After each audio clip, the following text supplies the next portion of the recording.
Finding Freedom. Co-author calls out palace for silence over racism. It seems that the Windsors prefer to ignore stories about themselves until they magically disappear. Watch today's video till the very end to find out the Finding Freedom's co-author's exact reason for calling out the palace for silence over racism. Silence sometimes speaks volumes. Never complain, never explain has long been the British royal family's modus operandi for dealing, or not dealing, with its notorious tabloid press. It's a cutesy, if crusty, way of saying that rather than comment, the stiff upper-lip Windsors prefer to ignore stories about themselves until they magically disappear. They've employed this strategy through broken marriages and cheating rumors and Prince Charles wishing to be Camilla's tampon. The palace didn't breathe a word in 2019, for example, when Prince William was dogged by allegations of an affair with Rose Hanbury, the outrageously titled Marchioness of Cholmondeley. But in the case of Meghan Markle and Prince Harry, it's a tactic that backfired spectacularly. As the couple revealed in their shattering interview with Oprah, it wasn't just the toxic British press that forced them from the firm, but the monarchy's failure to support its first modern member of color, deny false stories about her, and publicly call the abuse what it was: racism. Instead, according to Harry and Meghan, senior members of the family drew false equivalences with their own seasons of catty coverage. They very much have this mentality of, this is just how it is. This is how it's meant to be. You can't change it. We've all been through it, Harry said on Sunday. Except that Meghan's mom, Doria Ragland, was the only one subject to headlines describing her as straight-out Talcum-Ton. In fact, she lives in View Park, Windsor Hills, and Meghan the only royal woman to be repeatedly cast as demanding or bullying, variations of the angry black woman trope. Even her penchant for avocado toast was an affront, with the Daily Mail lamenting that Markle was wolfing down a fruit linked to water shortages, illegal deforestation, and environmental devastation. As she retorted to Oprah, "That's a really loaded piece of toast." Far be it from the palace, global headquarters of white privilege, to grasp the nuances of misogynoir.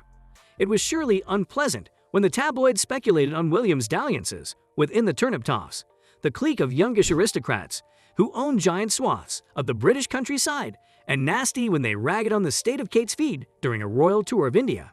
But salacious coverage is a thing apart from racism, which Meghan said escalated the volume of death threats and online abuse against her.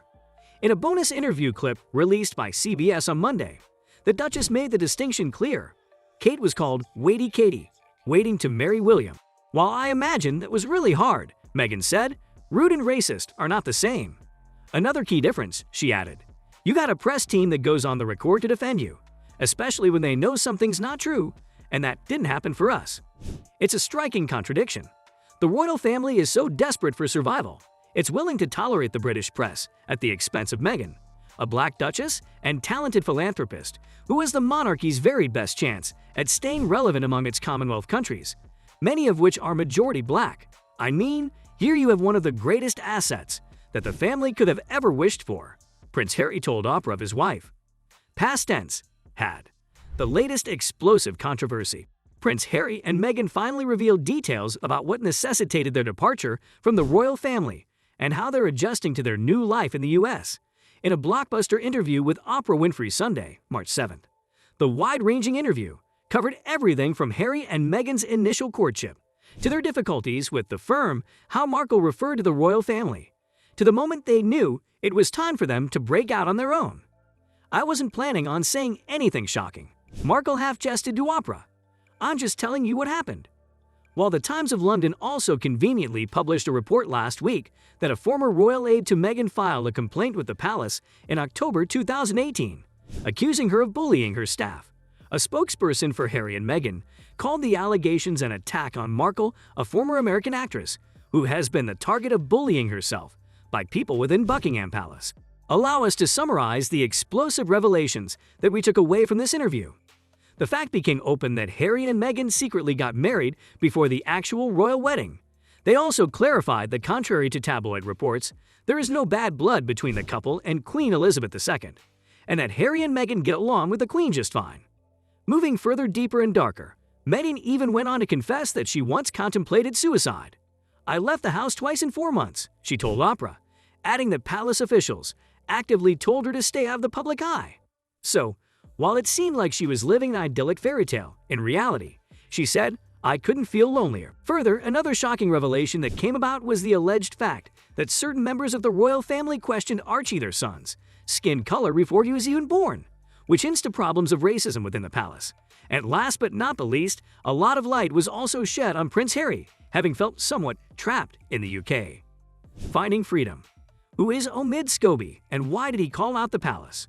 Omid Scobie is the well-acclaimed online publisher, Bazaar.com's royal editor-at-large, and has covered the lives and philanthropic work of the younger members of the British royal family for over 8 years, as well as spearheading exclusive coverage of major royal milestones, including the weddings of both the Cambridges and Sussexes. Scobie has traveled extensively with Harry, Meghan, William, and Kate on their engagements in the UK and around the world. Scobie has become an authoritative voice on the lives and philanthropic endeavors of the royal family's younger members and maintains strong access to the Sussexes' working world. Scobie exclusively revealed during a recent interview where the royal family stands today since Meghan Markle and Prince Harry exposed the bombshell allegation that a royal family member had concerns over how dark Archie's skin might be when he's born. Because they didn't address who it was, they didn't name them. It kind of left like a bigger storm brewing. Scobie detailed following the couple's March 2021 interview with Oprah Winfrey. There's questions over here of like, was it a future head of state that made that comment? Because if it is, the country feels like they have a right to know. If it is a future king that perhaps made a racist comment. Scobie continued, it kind of raises a bigger question, and then speaks to asking the palace why they haven't properly addressed it yet. They were very quick to talk about the bullying allegations, but not the racist stuff. The royal reporter recently added an epilogue to his best-selling book to detail how the Oprah interview came to be. This is a couple that wanted to speak much earlier on, even when they were actually working members of the royal family, Scobie revealed. Meghan had expressed interest in doing a big interview to speak to the rumors in the tabloids. And according to Scobie, he could not have written the same book today. I guess it were a case of the right timing, because if I wanted to do that book again now, I don't think any of these people would want to speak, because the couple can speak for themselves, he admitted. They're in a different place now. Scobie also clarified how he has unprecedented royal access. People really want to sort of connect me to Meghan as a friend, as an unofficial spokesperson. Unfortunately, none of that is true, Scobie stated. As a royal correspondent, you get to know the palace staff really well, so the team around Harry and Meghan really were there to help us throughout the process, as were a lot of their friends who could see a couple that were unable to speak for themselves. It was all sort of bound by the palace's never complain, never explain mantra, and felt like, hang on a second, I want to speak up for my friend. As for whom allegedly said the infamous comment about Archie's skin tone, Scobie could not afford the legal fees to even go there publicly. I think for everyone on the royal side, they kind of just wanted to go away, he added. Queen Elizabeth II announced that the royal family would discuss the revelation privately, but per Scobie's intel, the monarch hasn't done that with her heirs as of yet. It kind of leaves it in a very awkward situation. But you know, the royal family being in the situation where they could very least announce racism in some way. Come out as an anti-racist family. Speak up during the Black Lives Matter movement. We haven't had those moments, Scobie concluded. Even if they're not going to talk about who or what was said, we're still not seeing this sort of energy that goes towards the subject in a positive way that could perhaps move them on and turn this into a positive moment. With that, we come to an end of today's video. Don't forget to join in on our future videos to never miss out on more of such interesting content. Goodbye.